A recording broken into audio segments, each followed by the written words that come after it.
Baiklah, Bapak dan juga Ibu, kita akan beralih untuk sesi webinar yang pertama terlebih dahulu dan langsung akan disampaikan oleh Bapak Silly Agung Wasesa. Beliau merupakan founder dari Corner Advisory. Untuk itu, kepada Bapak Silly Agung Wasesa, kami silahkan. Terima kasih. Selamat siang. Assalamualaikum warahmatullahi wabarakatuh. Menarik juga nih. Saya punya waktu berapa lama ya? 10 menit atau 15 menit? Mohon izin untuk waktunya kami berikan sekitar 20 sampai 25 menit, Bapak. Terima kasih. Ya, terima kasih. Oke, terima kasih. Assalamualaikum warahmatullahi wabarakatuh. Jadi, saya diminta untuk bicara sih sebetulnya bagaimana peran BUMN dan BUMD ya, terutama untuk membangun revenue. Ini menjadi penting sebetulnya pada saat kita bicara brand ya, apalagi kan fungsi BUMN dan fungsi BUMD itu kan ada yang berbeda tuh. Pada saat perusahaan-perusahaan swasta murni nggak bisa masuk gitu, atau mungkin secara keuntungan belum bisa masuk, itu kan BUMN sama BUMD kan harus bisa masuk duluan. Katakanlah misalnya kalau bicara telco gitu, di daerah-daerah yang terpencil, di mana penduduknya masih sedikit tapi sudah membutuhkan telco, maka yang masuk teman-teman dari BUMN. Itu kan ya dalam tanda petik adalah itu proyek merah putih lah. Ini yang menarik. Artinya apa? Artinya baik BUMN atau BUMD itu harus pintar-pintar untuk mencari revenue nih. Mana revenue yang paling penting sebetulnya, atau ada tugas utama dan ada tugas pendukung. Tapi justru di tugas pendukung itu kemudian revenue bisa dapat banyak. Makanya saya izin untuk ngomong tentang bagaimana sih sebetulnya mencari melihat revenue gitu, dari mana datangnya profit. Ini yang akan kita bicarakan. Jadi menarik sebetulnya kalau kita bicara profit kan ada satu revenue stream di mana sebetulnya untuk mencapai profit itu yang kita munculkan adalah bagaimana kita menciptakan ekosistem bisnis itu duluan. Itu yang pertama. Katakanlah gini lah, ketika dulu kita bicara tentang industri perbankan misalnya, mungkin dulu revenue-nya, dan mungkin sekarang masih ada juga, itu adalah selisih bunga atau selisih profit antara uang yang ditanam dengan uang yang dikeluarkan oleh bank. Jadi bank dapat uang dana dari masyarakat, kemudian bagaimana dana itu dijadikan pinjaman.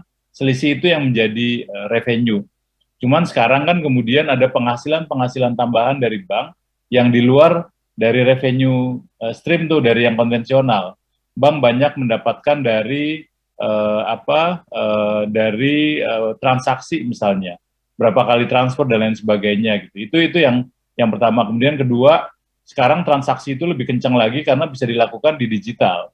Jadi kalau dulu bank harus menyediakan kantor-kantor fisik, sekarang justru sebaliknya, bank harus menyediakan kantor-kantor digital. Tapi justru di situ biayanya menjadi lebih ringan, tapi kemudian fee untuk bank juga menjadi lebih banyak. Itu contoh bagaimana kemudian revenue itu harus diciptakan itu. Jadi apa yang harus dilakukan pertama adalah tentang ekosistem itu sendiri. Bagaimana kita menciptakan brand ekosistem dan profitability. Itu yang menjadi kunci, karena kalau kita belum menciptakan ekosistem agak susah gitu ya.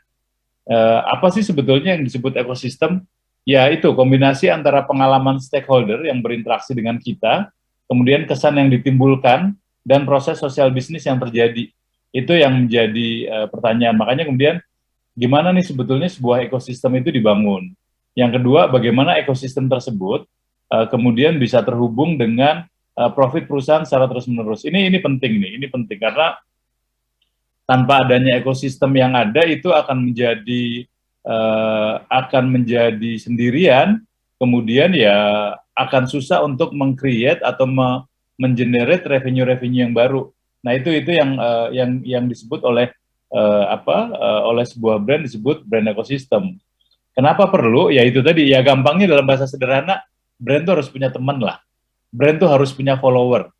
Nah dari follower ini kemudian nanti yang sering kita sebut sebagai stakeholder. Dari sini kita bisa menciptakan ketergantungan baru atau menciptakan solusi-solusi baru, di mana di situ kita bisa menciptakan alternatif revenue. Nah sekarang tinggal tinggal kita milih nih, katakanlah misalnya di perusahaan umum daerah, BUMD, kalau misalnya dia mengelola air, itu kan tugas utamanya adalah menyediakan sarana air bersih kepada masyarakat. Artinya, harganya harus disesuaikan dengan kebutuhan masyarakat. Sehingga bisa jadi, dari sisi penyediaan air, BUMD itu akan mengalami kerugian tuh, atau BUMN itu akan mengalami kerugian. Nah, sehingga mau nggak mau dia harus nyari alternatif nih, kira-kira selain dari air, dari apa ya, dari dari iuran bulanan gitu ya, dari mana lagi nih yang dicari. Nah, itu yang kita sebut sebagai sebuah ekosistem. Katakanlah misalnya semua saluran, semua pipa air yang ada, kemudian di atasnya bisa dimanfaatkan. Buat apa ya? Yang paling sederhana dimanfaatkan buat iklan misalnya, untuk billboard misalnya kayak gitu. Tapi ini ekstrim aja gitu ya. Terus kemudian karena kan jaringan air, terus banyak kantor-kantor untuk pembayaran, itu juga bisa dimanfaatkan untuk menciptakan revenue baru. Nah, itu yang namanya profitability gitu ya. Itu yang namanya profitability.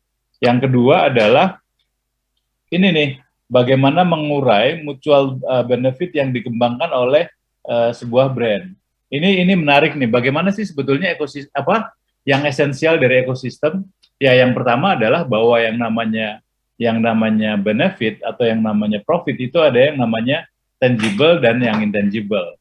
Yang tangible udah jelas, yang kelihatan gitu ya, mungkin kita sebut sebagai materi, kita sebut sebagai aset, tapi intangible ini yang nggak ada, yang agak susah, karena itu bisa kita artikan sebagai nama baik misalnya, brand equity atau nama baik dari BUMN, BUMD itu adalah yang intangible.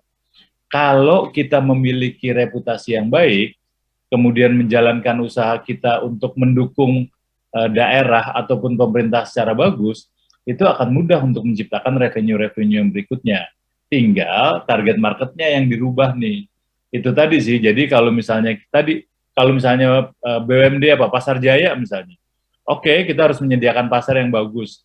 Tapi kan dari banyak pasar kita bisa mengambil banyak revenue lain tuh, banyak model-model lain yang bisa dibangun. Bahkan mungkin dengan traffic yang terjadi di pasar, kita bisa membangun pasar secara gratis.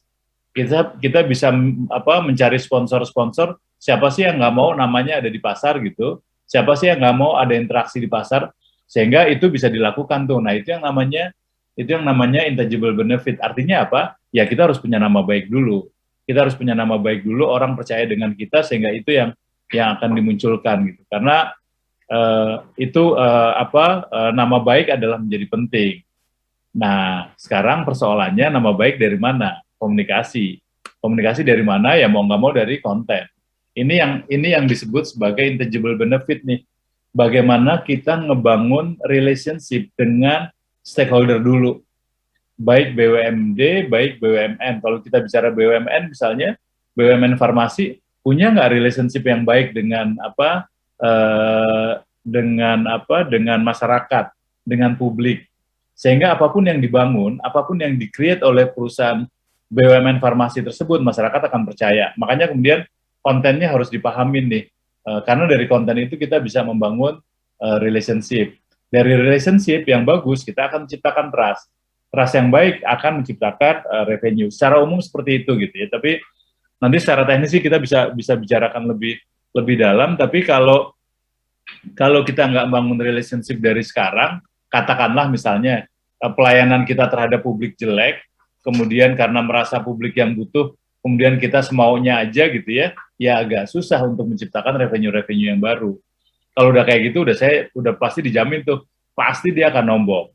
Ya walaupun memang kalau BUMN ataupun BUMD, kalau dia rugi ditanggung sama negara, ditanggung sama pemerintah daerah gitu ya. Tapi kan ya itu nggak elok ya, kan akan lebih bagus kalau melayani publik iya, tapi dapat keuntungan juga iya. Nah, garis besarnya adalah tadi bagaimana kita membangun relationship yang bagus terhadap terhadap stakeholder tuh. Nah, bagaimana ngebangunnya itu tadi.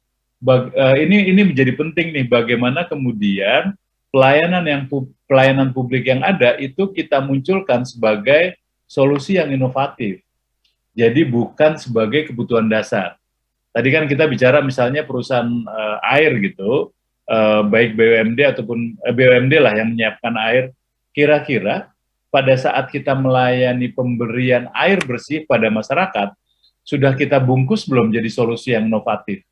Orang jadi ngerasain airnya tuh, ngelayanin airnya tuh jadi beneran. Pada saat bayar bulanan dipermudah, kalau misalnya ada komplain langsung dibenerin. Misalnya kayak gitu, bisa nggak kita kayak gitu?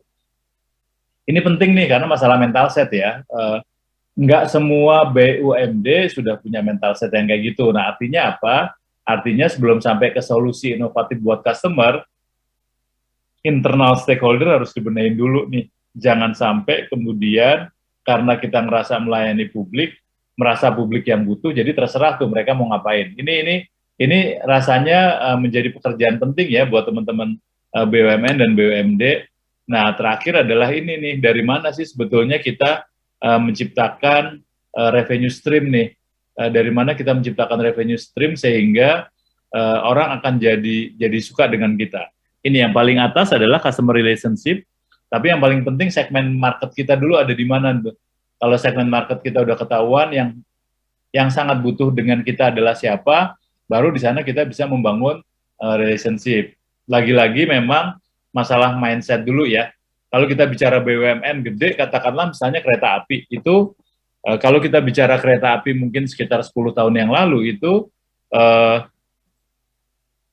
ya begitulah pelayanannya gitu ya. Naik kereta masih berdesak-desakan, kemudian peronnya juga rame dengan pedagang-pedagang liar, stasiunnya juga nggak bersih gitu.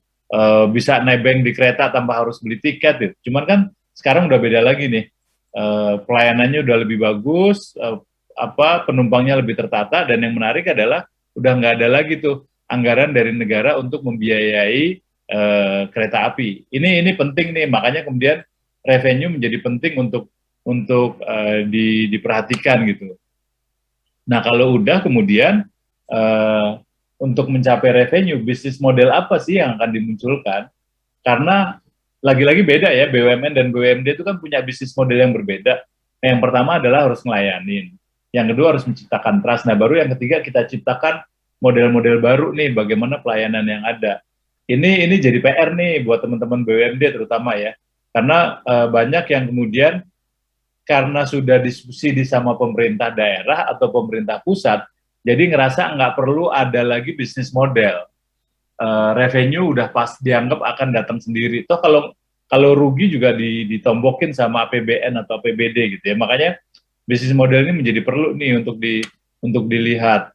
Nah, yang berikutnya adalah kita bisa nggak menciptakan kategori-kategori produk yang baru. Tujuannya apa? Ya tujuannya tadi untuk menambahkan revenue.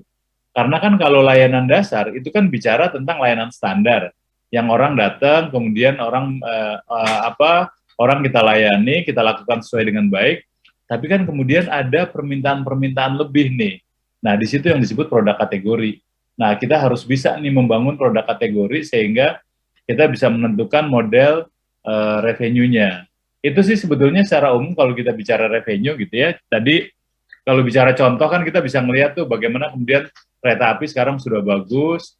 Kemudian kalau PDAM, kita tadi diskusi tentang air, kita ngerasa nggak sih, ini yang paling penting nih terakhir sebelum saya tutup, bahwa keunggulan keunggulan perusahaan-perusahaan BUMD ataupun perusahaan daerah, produknya adalah relatif monopoli, tidak dimiliki oleh kompetitor.